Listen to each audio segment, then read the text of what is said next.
recebei com humildade a palavra que em vós foi implantada e que é capaz de salvar as vossas almas. Iniciamos o mês de setembro, mês dedicado a colocarmos em evidência a palavra de Deus em nossas vidas. E eu quero destacar vários aspectos dessa palavra, de forma que tenha um caminho lógico de reflexão. Começando por como Deus é apresentado na liturgia de hoje.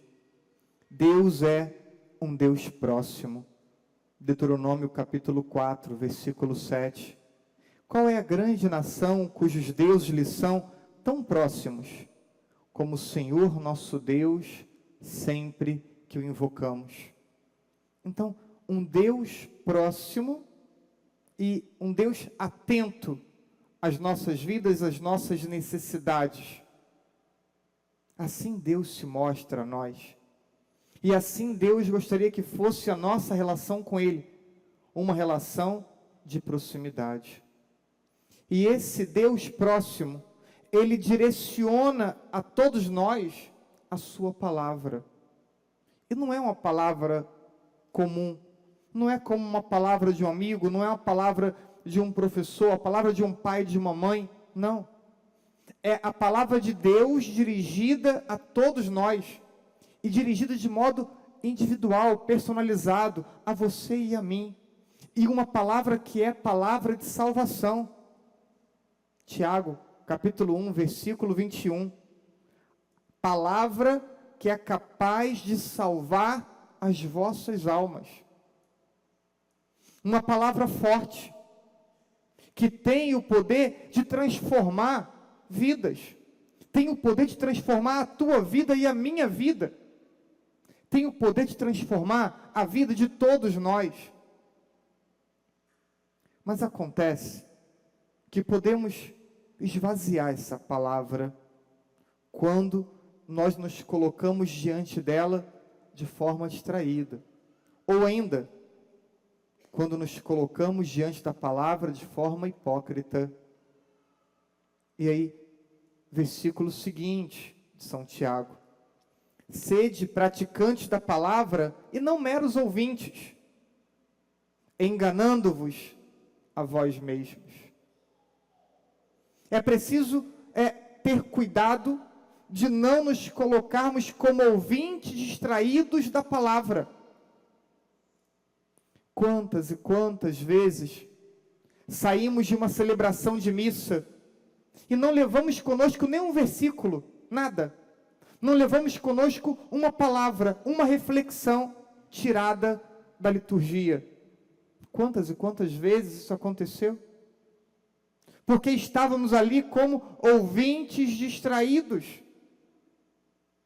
E quando nós nos colocamos diante da palavra de Deus como ouvintes distraídos, essa palavra, ela perde força, não por ela, mas nós como que esvaziamos a força dessa palavra na nossa vida.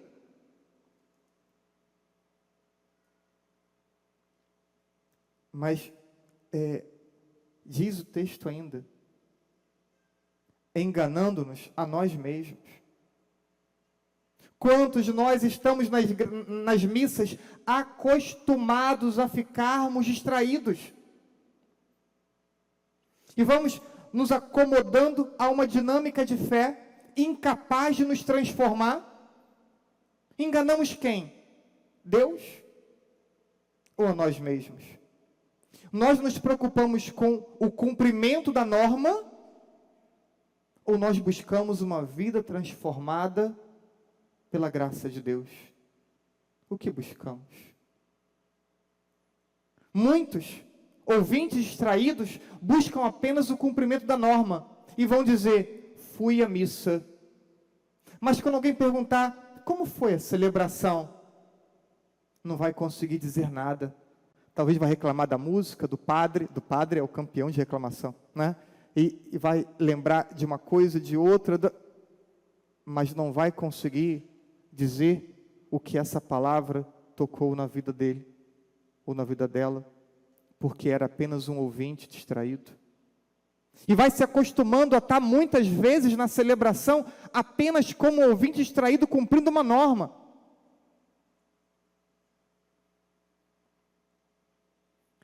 No Evangelho, Marcos, capítulo 7, versículo 6, Jesus vai citar Isaías e vai dizer: este povo me honra com os lábios, mas o seu coração está longe de mim.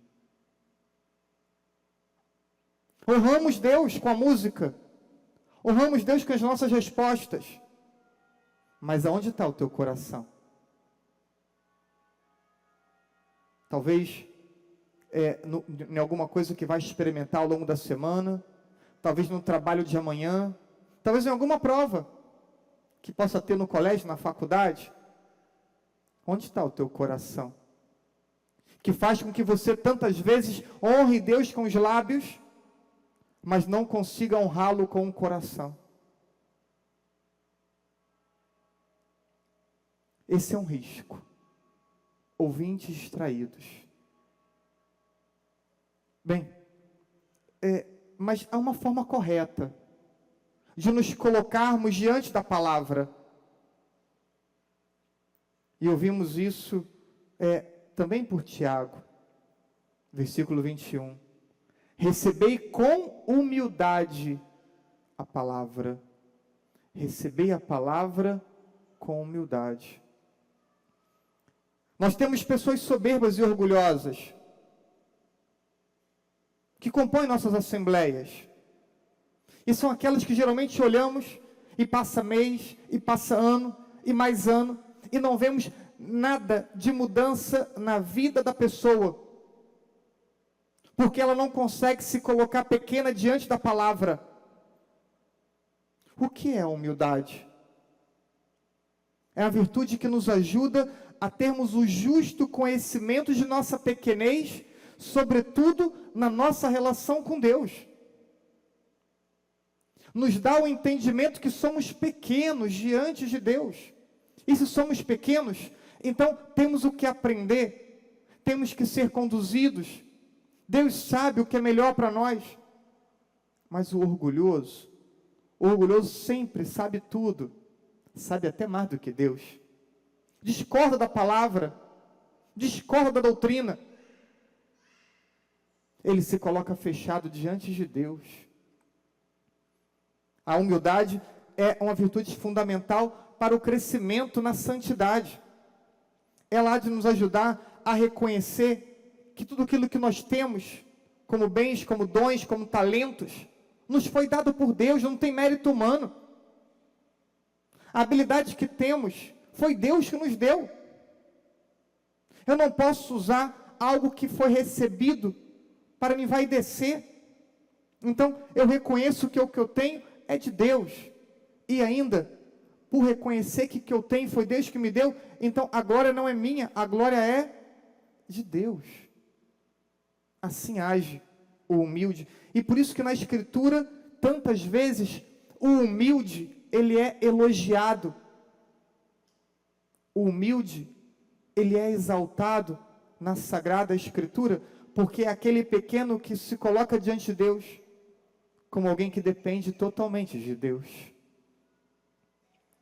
O cardeal Ratzinger, quando foi eleito Papa, ele estava, então, na Basílica de São Pedro, para se apresentar, e o cardeal, sem dúvida, um dos homens mais brilhantes e inteligentes do século passado, ele diz: pobre e humilde servo da vinha do Senhor. E ainda, Deus sabe trabalhar com instrumentos insuficientes. A partir da humildade, precisamos ter um respeito e uma reverência ao acolhermos a palavra de Deus em oração. E a palavra de Deus, ela está ao nosso alcance. Ela não está longe, ela não está distante. Hoje nós temos a palavra em nossos aplicativos de celular. Podemos ler a palavra no intervalo de almoço, em uma espera de um ônibus, no intervalo de uma aula, em uma aula que não se tem no colégio, na faculdade. A palavra de Deus é para ser lida, é para ser meditada, é para que possamos rezar com a palavra e não fazer da palavra um enfeite distante. Entramos em algumas casas, está lá, a Bíblia na estante, dura, que a página nem mexe. Não faça da palavra de Deus um enfeite para a tua estante. Faça da palavra de Deus uma palavra que tenha poder de fato de transformar a tua vida.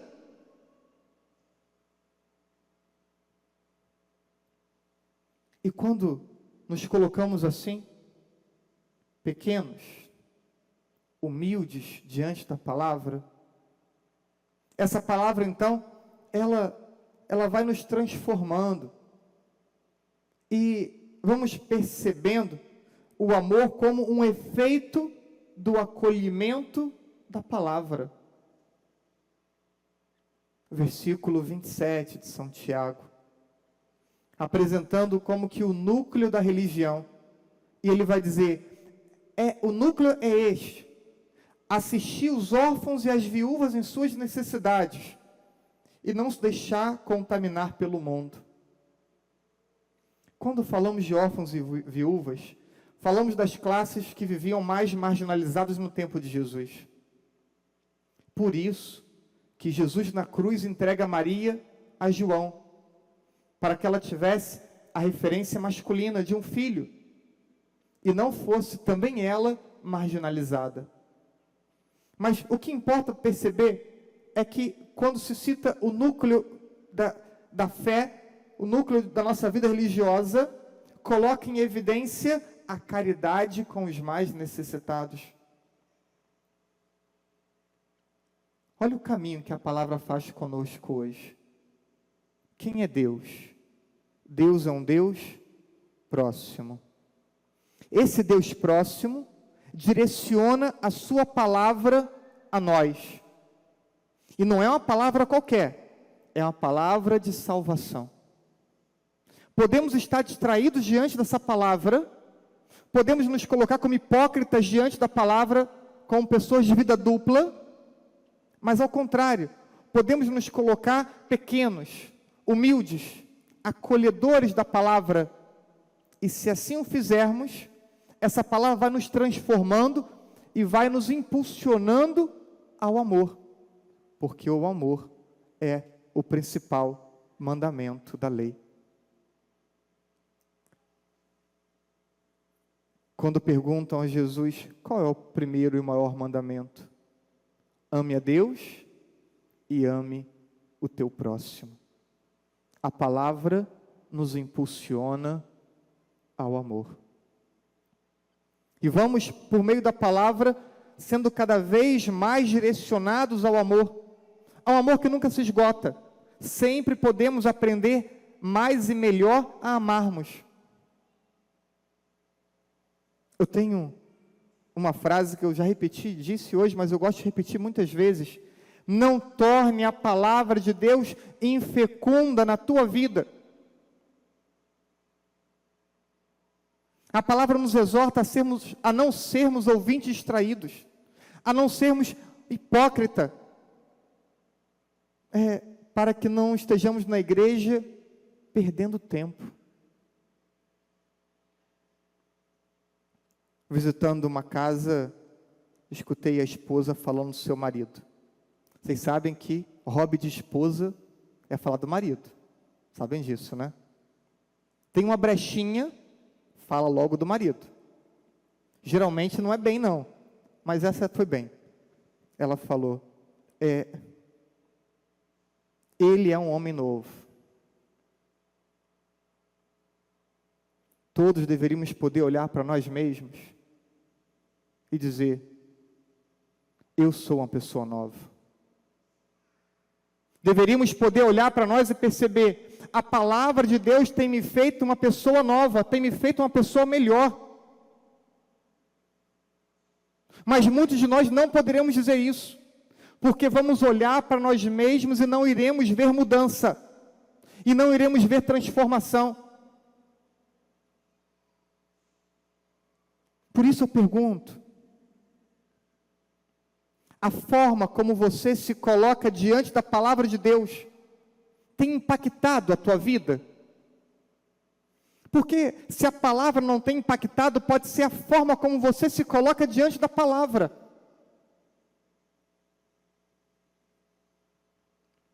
Na missa da manhã, disse,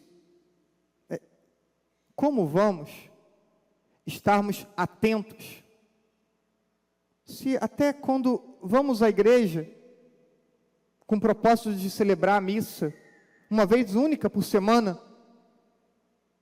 ficamos conversando, abrimos o celular, ficamos passando mensagens, olhando o jornal, respondendo o WhatsApp. Como vamos nos concentrar para ouvirmos a palavra? Se quisermos nos encontrar com Deus, precisamos diminuir ou minimizar ao máximo nossas distrações. Criarmos um ambiente propício para que Deus possa falar e nós possamos escutá-lo. Por isso eu pergunto, a forma como você tem se colocado diante da palavra de Deus tem impactado a sua vida? Seja honesto, porque se não está impactando, você precisa mudar o modo como você se coloca diante da palavra. Não torne a palavra de Deus infecunda na tua vida. Aproveite esse mês de setembro. Priorize a palavra de Deus em seu cotidiano. Um propósito para esse mês. Nem um só dia, sem pegarmos o evangelho do dia ou a primeira leitura de cada dia e dedicarmos ali alguns minutos à leitura e à oração com a palavra. Nem um só dia sem ouvirmos, sem lermos, sem rezarmos com a palavra. Que tal um propósito como esse? Tira um pouco o teu tempo da rede social. Tira um pouco o tempo da sua série, do seu filme, da sua música, da sua novela. E dedica alguns minutos à palavra de Deus. Para que você não seja um ouvinte distraído. E para que você não esteja na igreja, enganando-se a si mesmo. Deus não quer hipócritas na igreja. Deus quer homens e mulheres com o coração aberto e dispostos a terem a vida transformada. Permita que Deus venha agir na tua vida. Assim seja. Amém.